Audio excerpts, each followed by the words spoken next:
Oh no, where did the window go? This is not good. Oh, come on. That's not good. Uh, it's hiding somewhere. Great. I'm just gonna go with yeah. You know what? I'm gonna stop this recording because I can't see. Uh,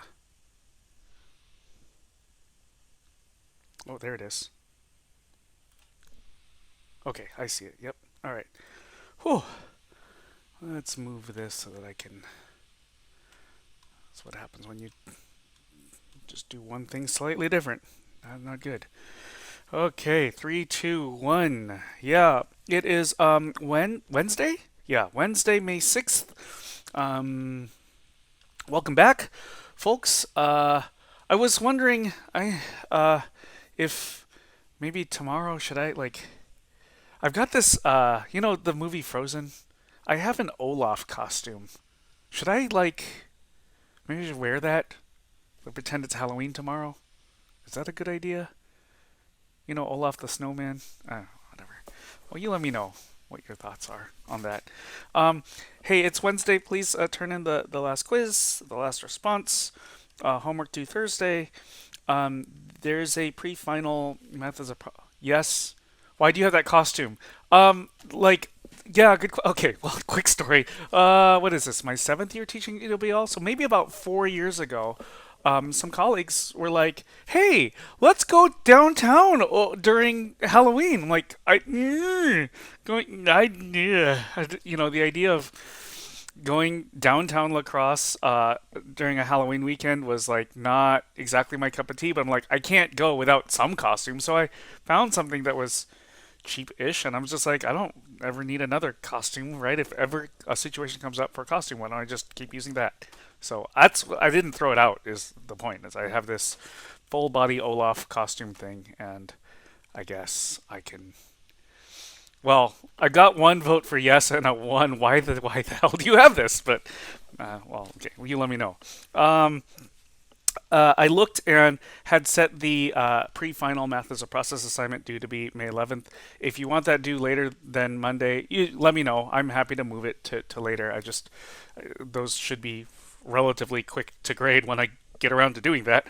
Um, and then office hours, I'll send out some emails with some pertinent reminders of some timing of some things.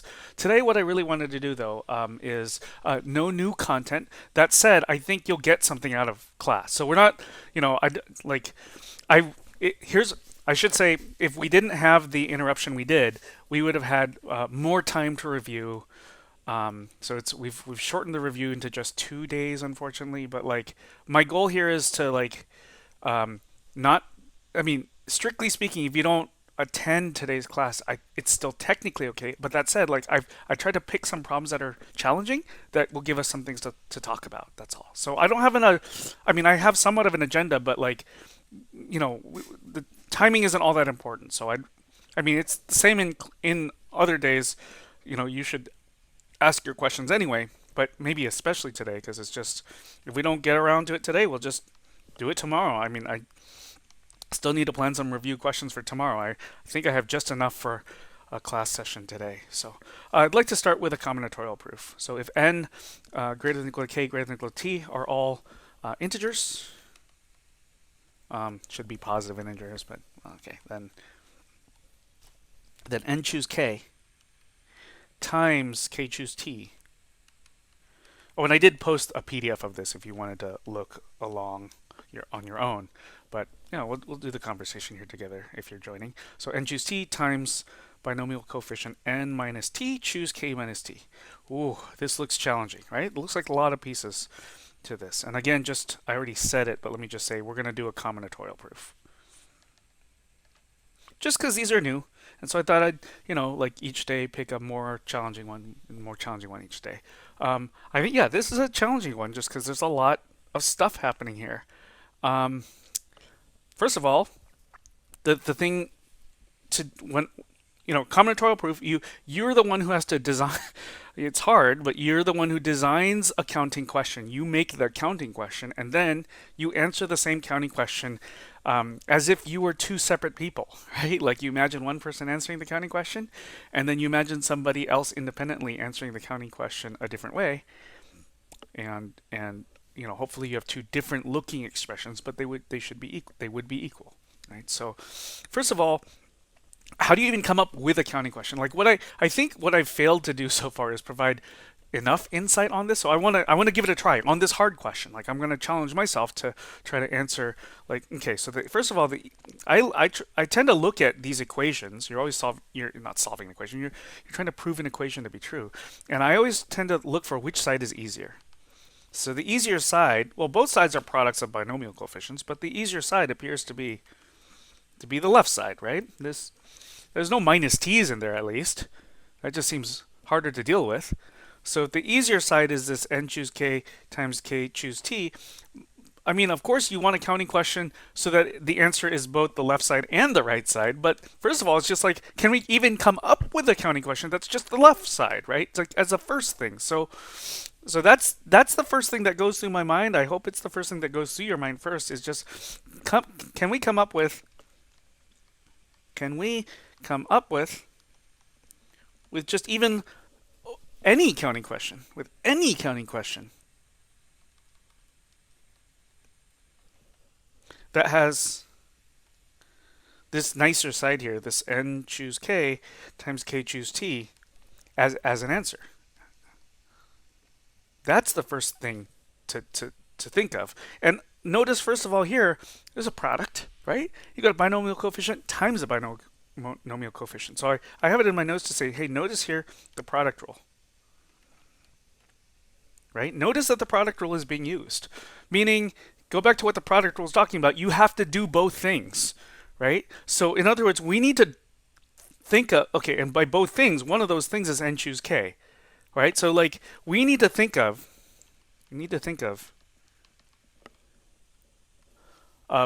choosing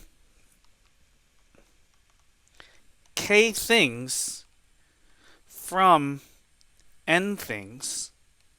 So sorry, I mean things, I'm just being a little generic right now, but like there are n things, and of these n things and options, you have to pick k of them, choose k of them, and also, I'm trying to, being really emphasizing this with an and an also. So because a product rule, and choosing t things from k things, right? And of course, this k here is the same k here. Okay, so there you start with n things, and you have to choose k things, and then you start with k things. It's probably the same k things, right? And then choose t things. So let me like really dig into it. And if you're looking at my notes, you already see my punchline to this.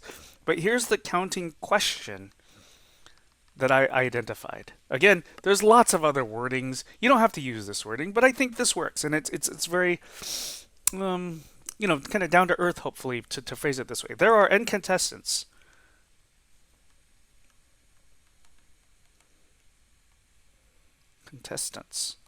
Right? N people trying out for a thing, right? Of these, k of them will advance as semifinalists.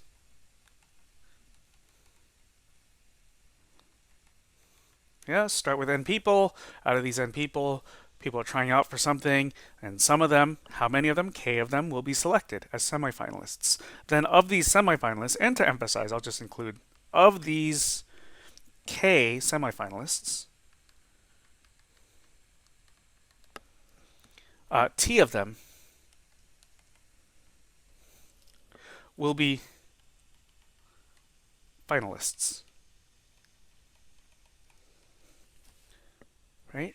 And so we're gonna, like, the thing is, I think what you experienced the other days, like yesterday, and then on Monday, or what? Yeah, well, yesterday was Tuesday.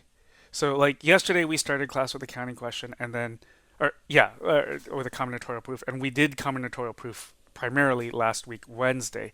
And I think you saw a lot of, I just stated the counting question first. And you might have been like, where does this come from? So I wanted to kind of provide this is not really all part of the proof, is it? This is just some discussion over here. So this I shouldn't have this in the proof section. Sorry about that, right? But like I want you to know what's going through my mind as I see one of these equations.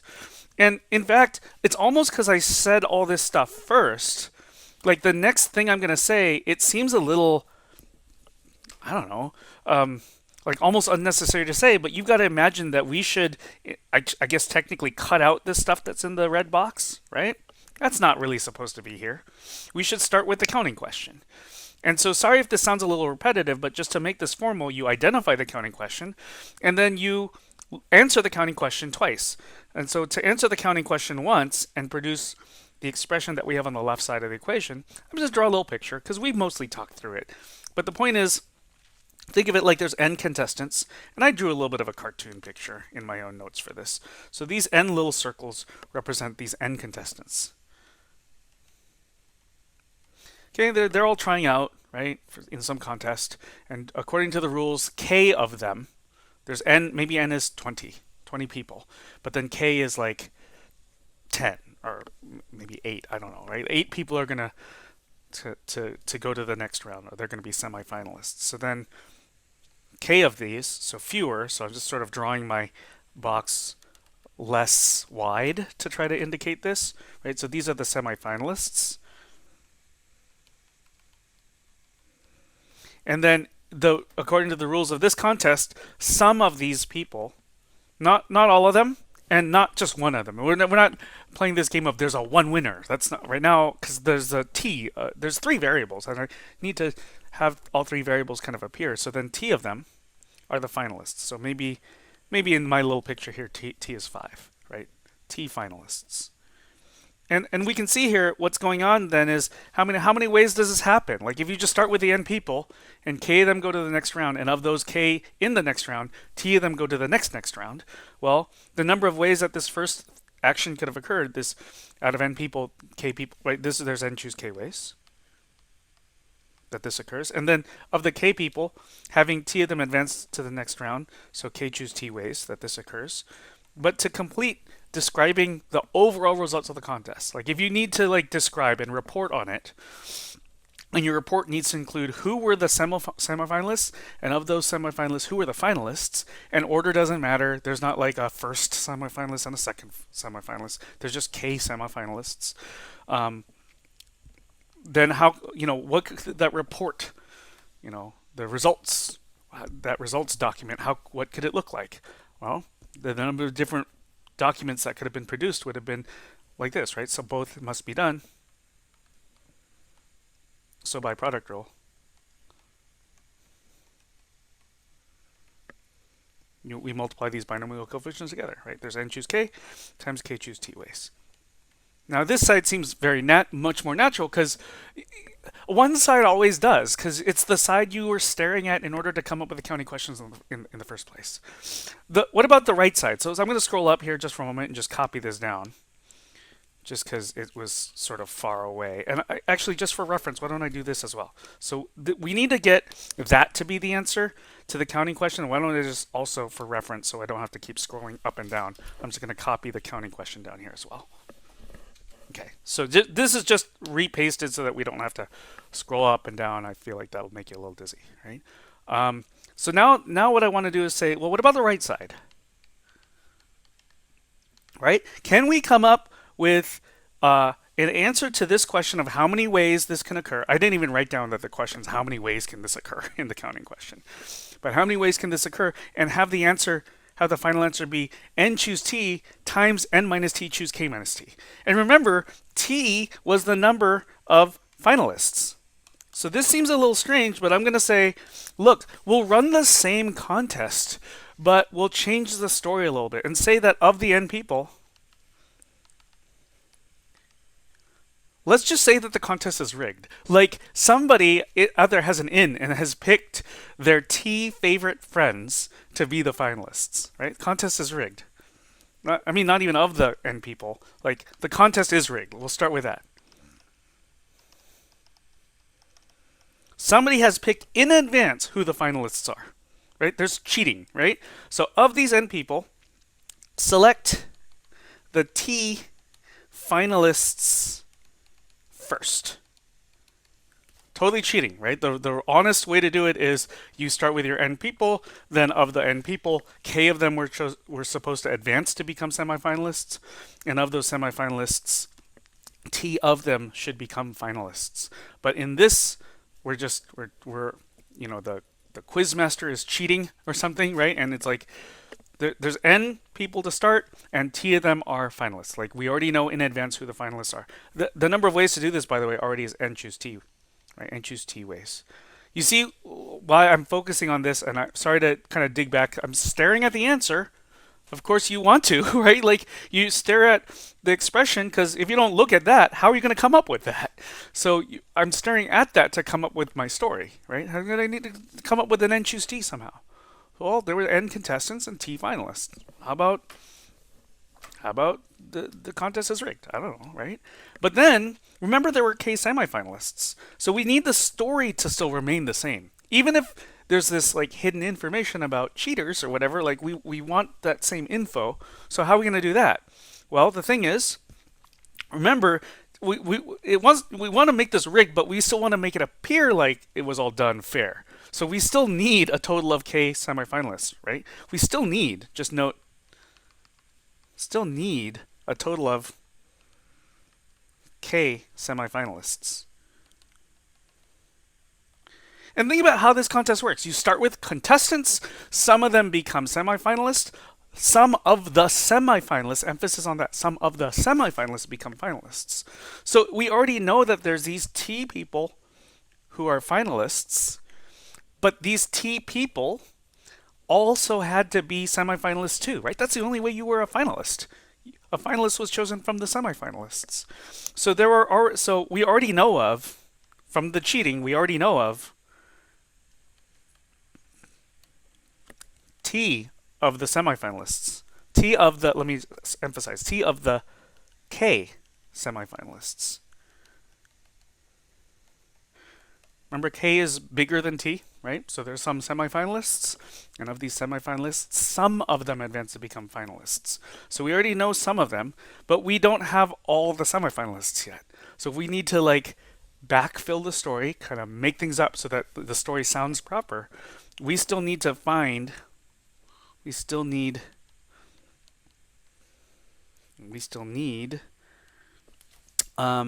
K minus T semifinalists, right? We have T of them. If we can just find K minus T more, then the sum of T and K minus T ends up becoming K. I hope that works so far. But then if we need to sort of recruit K minus T more people to be semifinalists, but where do we choose these people from? We have to pick from amongst the people who were not pre-selected to be finalists, right? So where do we pick from? So remember there were these T finalists. So where do these K minus T people come from?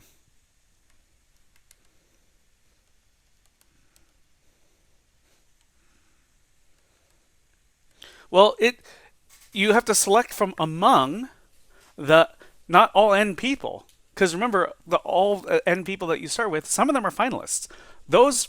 Whoever ends up being a finalist is not a person you want to choose to be a non-finalist semifinalist, right? You need to pick amongst the people who are non-finalists.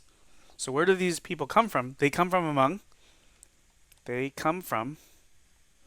the n total people minus t non-finalists. Remember, there were n people total. There were t finalists. So when you do n minus t, you get the number of non-finalists. So these are the, n minus t, that's the number of people who don't win. If by win, I mean you were a finalist, right? So of these non-winners, the non-finalists, and there's n minus t of them, k minus t of them need to be chosen to complete the entire slate of semifinalists, right? So there are So knowing how many people we pick, like how many options there are, there's n minus t options, and of these n minus t, like this menu of n minus t people, we have to pick k minus t of them. So there are n minus t choose k minus t ways to select the remaining semi-finalists who are not finalists.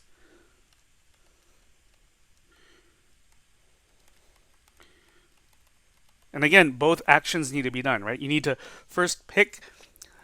There's n choose t ways to do it, and you need to select the rigged finalists, and then you need to sort of like fill in the rest of the story. We're cheating, right? We're going to fill in the rest of the story of who are the semi-finalists who are not finalists, and there's n minus t choose k minus t ways to do that. Of course, both actions have to occur, so by the product rule, there's n minus t times, sorry, n choose t times n minus t choose k minus t ways in total.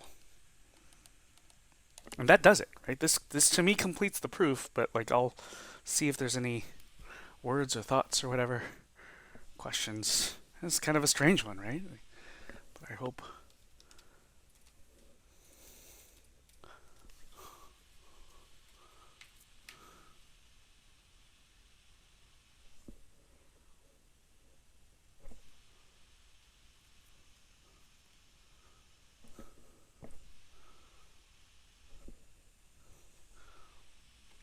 Okay, if that's okay, I have a proof I want to do. I think it's a challenging proof, I guess. I mean, I made it up last night. Um, and if you really just focus on exactly what needs to be done and apply the habits I've been encouraging us to do, I don't think it's maybe that bad. But it's a challenging one, I guess, right? So let's dig into this um, question, this task. So there's a bit of a setup to it. So whenever capital M is a set of functions from reals to close interval from -1 to 1, and capital V is a subset of this closed interval, -1 to 1, then we define capital S of M comma V to be curly brace x in reals with this additional condition for all little m in capital M. There exists V in capital V. Oh yeah, I changed around some notation yesterday when I was working on it, realizing if I change some notation around, the explanations will go better. So I hope I'm like worried I didn't change everything accurately, but I think I got it. Yeah, so I'm defining here capital S of M comma V to be x in reals colon for all m in M. There exists V in V, such that m of x equals V.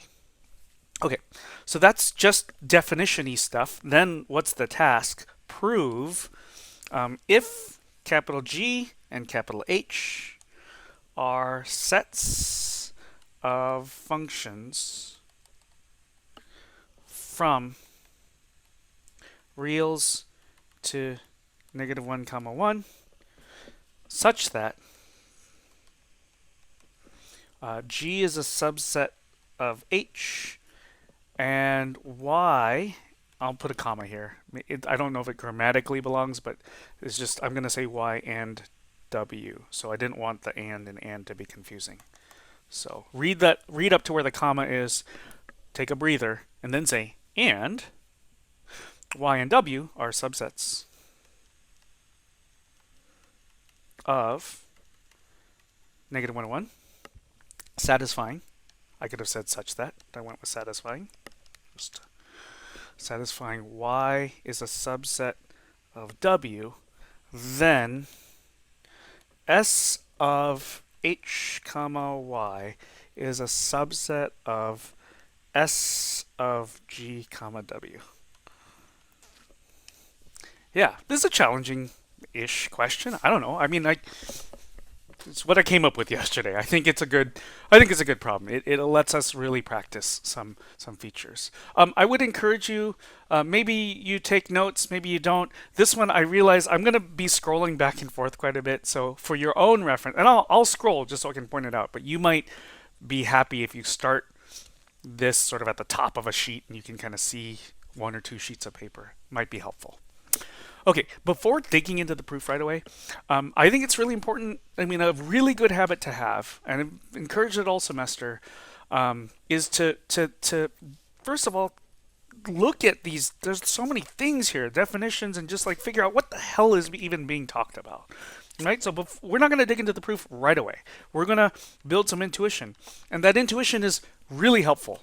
Right, so discuss. We're gonna first of all, I want to just ask what kind of thing. What kind of thing is S of MV, right? So no looking at the thing we need to prove. Let's look up here and go, what kind of thingy is S of MV? First of all, just based on how it's written up there, right? That's my question for you all first.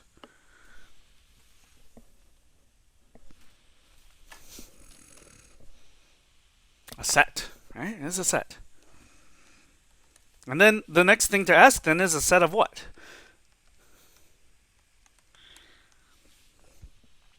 And based on how the set is written here, right? So it's a set because of the curly braces, right? But I hope right away you see, look, X is a dummy variable, a placeholder variable. X has to belong to R. First of all, like the only kinds of things that belong to this S of MV are real numbers. It's real easy because the question starts with M is a set of functions. Oh yeah, capital M is a set. M is a set of what? Functions. The things, if you have blah belonging to capital M, blah is a function. But if you have blah belonging to S of MV, then blah is a real number. I'll do a couple undos here. Right? So, yeah, a set of what? Right? This is a set of real numbers. This is important to dig into because if people tend to do things like, we'll say, I just need to pick a letter that's not going to influence your thoughts. So like, oh, I don't know. Let's go with a lowercase r right now. If you have r belonging to S of MV, I've seen, I mean, again, this is a new question. I just made it last night. But like I've seen similar errors to what I'm about to say of like people trying to do things like R of X or whatever, right? But it's like, wait, somebody writing R of X seems to be convinced that little r is a function, right? Like, you know, if you're not careful about that, and we'll see by the end of this proof, like, oh yeah, we have to be really, we have to really know what each kind of thing is, right? So here, just by virtue of writing R is in here, little r ought to be in this capital R, ought to be a real number. Right, so these are some of the things to be a little cautious of, and I want to say a little more. Yeah, we figured out there's a set of real numbers, but I want to actually emphasize even more what role does. So I actually, in my own notes here, I have like little X in reals as a reminder of what's going on here. But what role does an element of S of MV have? What role does it play? And this question's weird because we've never quite asked it this way. But I just stare at this here, right? If X is that placeholder variable, look at where the X is located. Yeah? And I want to say that this X is an input to a function, specifically to the function M as written here, right? So I'm just going to write that, right? So like it gives us a sense of what kind of thingies belong to the set. The thingies that belong to this set should be inputs to functions, right? Input to a function, to the function M, as it's called here, lowercase m. Now we're not even done yet, right? Like, but I'm not going to dig into the proof right away. There's still time. This proof is short. This proof is real short if you follow what's going on. So I want to spend. I've got 26 minutes of class. I want you to kind of really be with me on this. So I want to build some intuition. Build some intuition together. I think when you look at a new definition, it always seems so abstract at first. And it's good to make it less abstract by making it more concrete for yourself. This is what you should do. You should make an example. So we'll need to make it, if we start to scroll up, it says, the top of this says, whenever M is a set of functions, from reals. Reals is each function that belongs to M should have domain reals and codomain -1 to 1, and uh, then capital V needs to be a subset of the set of real numbers between -1 and 1. So we'll need to make, in order to even think about what this S of MV means, we need to make our own M and our own V. And we're gonna do it. We're just gonna actually make something right now. So we'll need to make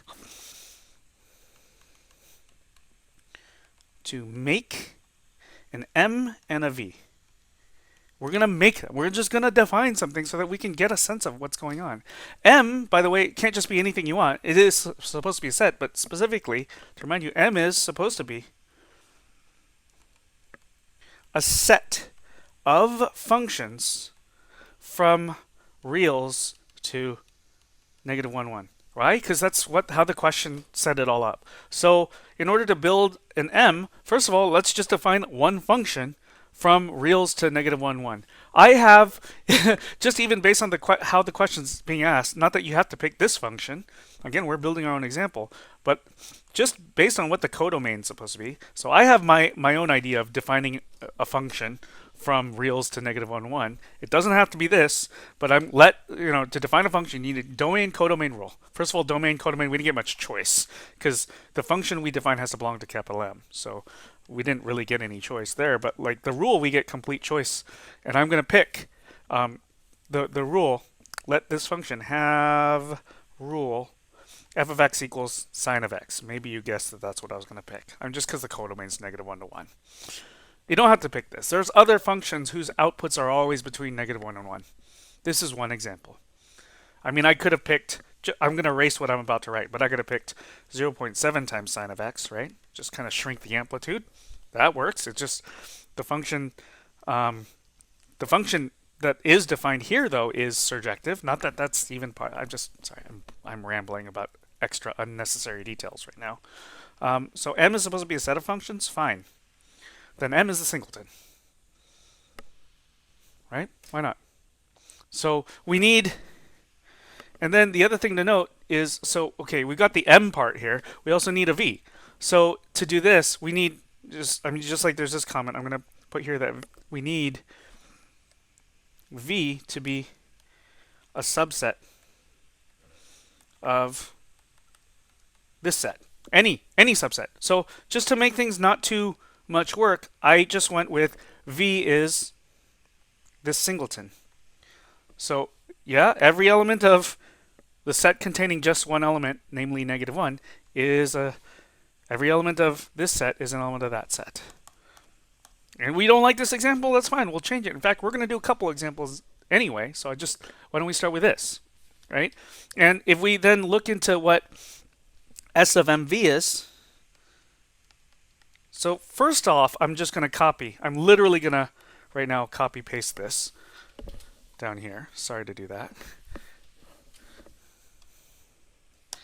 But then, what I'd like to do is actually fill in x in reals for all little m in, and we have a capital M. Capital M, looking up here, was the singleton with its only element being the function f. There exists V in, and then instead of a capital V, as is written right there, I'm just going to replace the capital V with the singleton. This change is not doing much, but it's taking it from what was generic, excuse me, was generically in the original statement of the problem, and at least making it a little bit more specific. And I want to do even more in this next version and just say, just to clean things up, for all m in set containing f. And then look, it says there exists V in -1. Like, how's that going to happen? How is there going to be a little v that belongs to the set containing one element? V would have to be that element, right? There's just no choice here. So look, when the cardinality v is bigger than 1, and we will look at that option in just a moment we'll change up v, but like for now, since there's only one thing in here, like there's a much simpler way to write this. Right? It's so fancy to have a there exists when the universe of discourse is a singleton. We can just clean this up actually much simpler and just say m of x is equal to -1. That's a much cleaner So let me underline them, right? But like this in blue over there and this in blue here. It's just simpler, you know. It's when your set has more than one thing in it that you're probably going to do a lot more, heavy lifting of like the there exists will really be necessary. But when it's just one thing, I think we can just do this. And let's think about this, right? Like and then even here, we could even like again, even a for all, like there's only one function here. So this really ends up being, if it's got to be true for every function in the set, but there's only one function in the set, we might as well just do this. And so let's think about what this is really saying, right? This is all of the real numbers, which when used as an input, look, it's still up here, input to the function. It was called m because m was at the time a placeholder variable for the name of the function. But when you apply, so all the inputs, where when you apply f, which is the sine function, you get -1 as an output. Think about that on the unit circle. The y coordinate on the unit circle needs to be -1. That happens at the bottom of the unit circle at the 3 pi over 2 angle, right? So this really, shouldn't this be, to write this different manner, the only time it happens in the first run around the unit circle, it's at the angle 3 pi over 2 radians. But because sine is periodic, so we actually have here like a plus a 2 pi k as k runs through integers. So this is in the running set notation, but it does pick up all of, it's a very succinct way to write this. And I have a picture for you. Why not? Right, so I've got here, there's the sine function, right? There's my f of x. And then what you're seeing here is, so where the red sine function ends up intersecting the purple line y equals -1, it's all of these x coordinates. I zoomed out and of course I just lost it. I mean, there's an infinite number of them. There's a countably infinite number of these. 3 pi over 2, and then when you do 3 pi over 2 plus 2 pi, you get to 7 pi over 2, right? So all of these are those elements. And I'm going to so the first one took up some time and I expected it to, but like I'm going to change up this example like right on the fly, and instead of, I'll keep the same m, but I'm going to change v to be -1, 1. So then, overall, the same general deal of x in reals for all m in singleton containing f. There exists v in -1, 1 such that m of x is equal to v.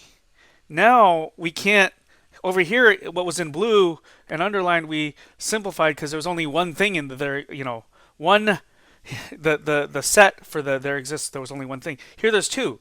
There's a -1, and the positive one. But just think about this for a moment, right? Like, we want to have the situation of any x's where so any inputs where the output would be either a -1 or a positive 1. That's really what's being asked here, right? So, because this is a there exists, not a for all. It's a there exists v.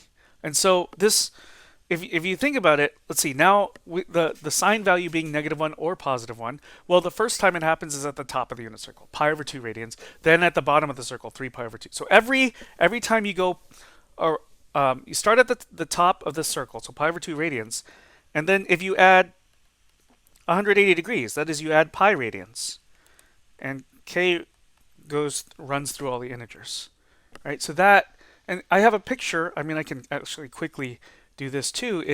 I just needed a fancy way to get the output to be -1 or positive 1, so you said absolute value of y equals 1. But so all of these points, all of these x coordinates are collected together inside capital S of capital M, and then I've changed to a new v here, right? And then I'm going to change it up one more time before we get into the proof. I think we still have time to do this, right? Is that I'd like to define for you j, a function from reals to -1, 1. J of x will be cosine of x. And then I'm going to, just to change things up again, so instead of having this m, which was a singleton set consisting of the sine function, I'm going to use the next letter, capital N, and this will have two functions, little f, little j. So both the sine function and the cosine function. So then s of n, comma, and then I'm changing the capital V, a new set here as well. I'm going to go with a singleton consisting of root 2 over 2. Okay, so then this is, if we just go very literal and direct, for this is the set of all reals satisfying for all m in the set capital N here. In other words, the set consisting of these two functions, j and f and j. There exists v in, and then this is a singleton set, root 2 over 2, such that m of v is equal to, sorry, m of x equals v. Okay, and what this is really saying is, if you break it down, this for all, it's only two elements in the set. And remember, for all is a fancy and, so I'm just going to write it out, right? So this is really x is in reals, and then this for all, if we just break it apart and just write it for what it really is, this is really, and then because this there exists as only one thing, this is really turning into sine of x equals root 2 over 2 and cosine of x equals root 2 over 2. Now think about this, right? Like, when does this happen? In the entire unit circle, when do sine and cosine both have the value of root 2 over 2? It happens once, if I'm doing my unit circle business, like positive root 2 over 2. It only happens at the pi over 4 angle. But then, the 2 pi periodicity, so plus 2 pi k in integers. There, that's a lot of examples, right? I'm going to, just for reference, copy this. Hope we're doing okay so far. There's a lot of stuff, but I think that's a very fruitful thing to talk about before digging into the proof. So let's do the proof. Okay, so before doing the proof, I think it's going to be helpful because, look, G is a set of functions from R to the interval.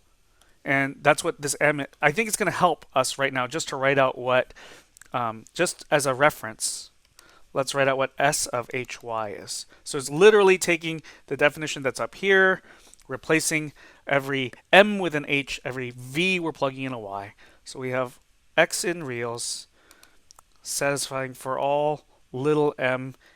Actually, remember, the variable that appears here is a placeholder variable, and I think it actually helps the explanation when we see the proof to just change up this. I could use a little m, but I could use any variable. It's a placeholder, so I'm going to use a little h. Little h in capital H. There exists, again, I could use a little v in capital Y, but I'm going to go with there exists a little y in capital Y. I think it just helps when you see the proof in a moment. You'll see. Okay, such that h of x equals little y. Then, similarly, S of GW, just to have a reference, should be x in reals for all little g in capital G. There exists little w in capital W such that g of x equals w.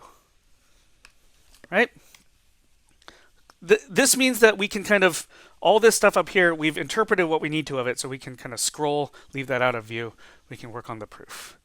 Right? So to prove this, so this starts with this if, right? So suppose, suppose G and H are sets of functions from reals to interval -1, 1, such that s dot t dot G is a subset of H. Okay, so that's one thing we know true. There's actually an additional part to this if, which is great. We have more info. We can use it if we want. We also suppose y and w, they're both subsets of -1, 1, such that, or satisfying, y is a subset of w. And then we want to show that S of HY is a subset of S of GW. Are we doing okay with just sort of we haven't done it yet, right? But I hope we're kind of okay with the overall plan so far, right? It's proving an if then. Assume the if part, got to prove the then part, right?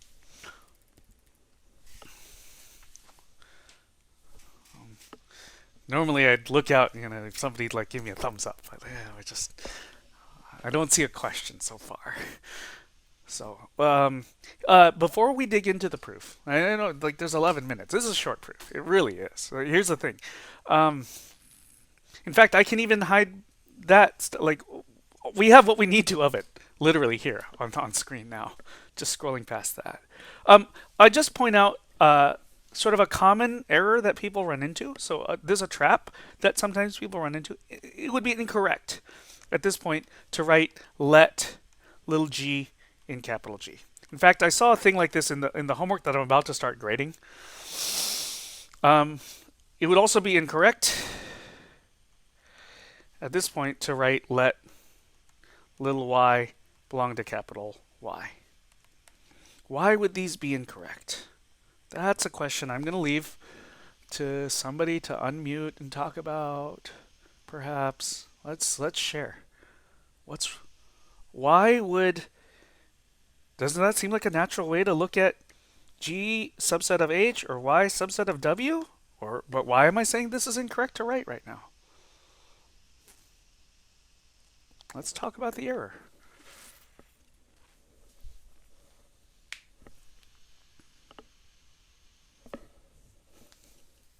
Any thoughts?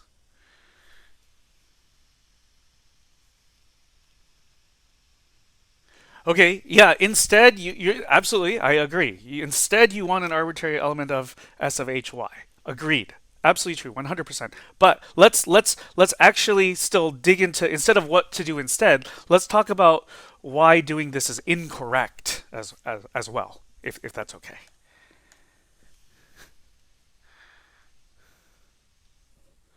Any thoughts? It's a little harder. I mean, it's challenging to do, but like I think we should talk about this on this meta level. It helps, I think, clarify. It's good to talk about errors and put language to these things. Well, okay, I'll give this a try here and say, when I see somebody write let little g in capital G, I think they're trying to prove this. I think they're trying to prove G is a subset of H. If somebody writes let little y belong to capital Y, I think they're trying to prove that. But we are not trying to prove. We are not trying to prove G is a subset of H, or for that matter, or prove the other one here, Y is a subset of W. These are not facts that we need to prove. These are facts we know, right? They were assumed in the if part. These are facts we know. So the moment we know something is in G, then we know that thing is in H, right? Like, don't try to prove this. You're not supposed to. It's true. It's just you got to use it at some point. So the moment we know blah belongs to G, then we can conclude that blah, a squiggle, belongs to capital H. In fact, the moment I write down a sentence like this, that's what goes through my head. I'm just like, I don't just write something just because. I look at this and go, I need an opportunity to use, not prove, use this. So I'm going like, okay, as I'm writing this, suppose da da da da da da, suppose G is a subset of H. I store in my head for the problem, I say, I am looking for an opportunity to use this. The moment I find something in G, I got to go back and go, oh yeah, G was a subset of something, right? And like find an opportunity. Okay, so yeah, we want to show this, meaning we should. This is what we're proving, and this is a subset proof, right? So usual thing, we should let little s, little x, doesn't matter. I'm just going to go with little s, belongs to s of h comma y, and we want to show little s belongs to capital S of G comma W.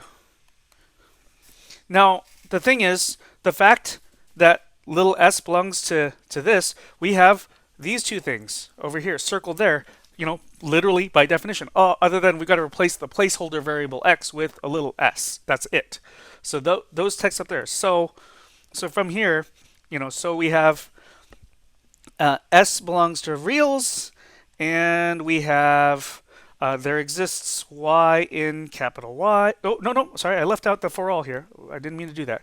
And we have for all little h in capital H. There exists a y in capital Y such that h of, not x, that's a placeholder variable. Oh my goodness. H of s is equal to y. Okay. So H belong to capital H would be an error, right? This is wrong. Why is that wrong? Well, we're not trying to prove this for all, are we? We just learned it was true. This is a for all that we know, right? So we've got to be careful, and um, it seems on some level we're stuck. But let's take a look at what we want to show to be true. If we want this text here to be true, another way to state this want to show is we want to show, and then it's still up just right at the top here. Let me circle these in green. We want those circled text in green, although we do need to replace the little x's with this little s right there, right? So we want to show two things. We want to show s is in reals. That's a thing we hope is true. And we also want to show for all g in capital G, there exists w in capital W such that g of, let me get this right, little s equals w. We okay so far? Just inventorying the two things that we want to show here. How are we doing so far?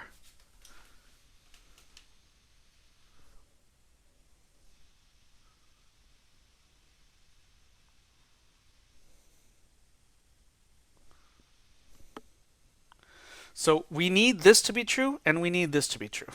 Those two circled things. Now, one of those is very easy. Is S a real? That's a thing we need.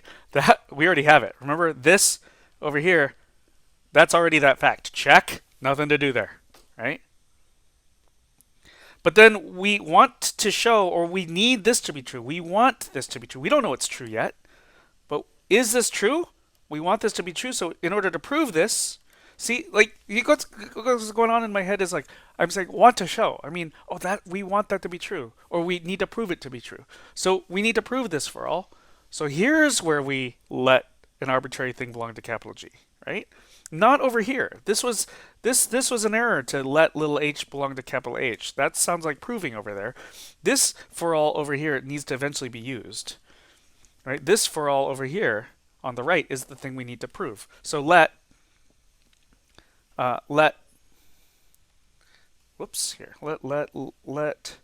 little g belong to capital G, and then what we want to show is this text right after the for all, right? So we want, you don't have to write the one to show, but I think there's enough going on in this proof that's helpful. We want to show there's a little w in capital W such that g of s is equal to w.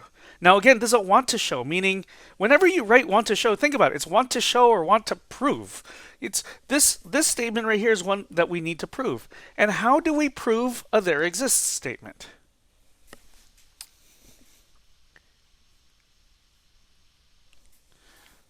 How do we prove a there exists statement?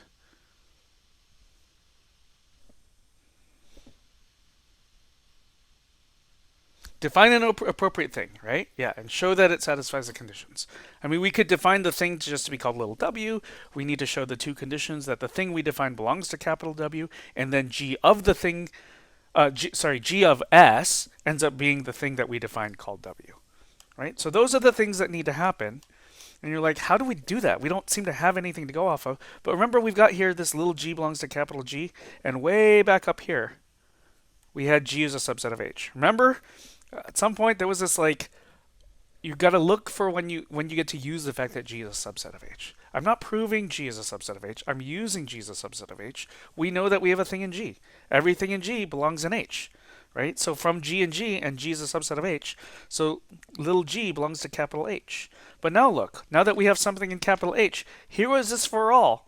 This was a for all statement that was true for each thing in capital H, including little g. So this text right after the for all is what's going to get written down here, just replacing all the little h's, which were placeholders over here, with a little g. So we have there exists y in capital Y such that g of s is equal to y. And if you prefer in your flowcharty type thing to write this out as two separate things, fine. I mean, the flowcharts are just a thing I made up. But like, so little y belongs to capital Y, g of s is equal to y. Let's keep in mind the task. The task was to define a thing that belongs to w, capital W. Well, oh, sorry, I scrolled off screen a bit, but like, remember y is a subset of w? Again, that's something we supposed, it's a thing we know to be true. So as soon as something's in capital Y, we know it's in capital W. So this thingy, sorry to do this, but from way up there, little y belongs to capital W. So how should we define capital W? Sorry, lowercase w? Well, I think the way our proof of this is I mean, you could introduce a new letter or not, but I'm just going to be formal about it and introduce a little w to be defined to be this y that's right here. So then, based on how we've defined w, we need it to belong to capital W. And so little y is equal to, sorry, little w is equal to little y, and we had just said that little y belongs to w. So that part is check. We also need to prove that g of s is equal to w. Well, g of s, the left side of that equation, is from over here. G of s is equal to y. So I just replaced the entire expression g of s with a y, and replaced the y with, remember, y was just defined to be w. I mean, yeah, w was defined to be y. So the y can be replaced with a w. Here's our short proof that g of s is equal to w. Boom, that's the end of the proof. If you go back, I think we explained so much and talked about so many errors. If you really go back, I dare you to look through your notes from this proof and write down a proof that's like 4 sentences maybe. Takes up maybe 3 lines of a PDF if you were to do this in LaTeX. It would be super short if you write it in a certain fashion. Give it a try. All right, I think I'm done. We'll I have more on this, but we'll start with that tomorrow.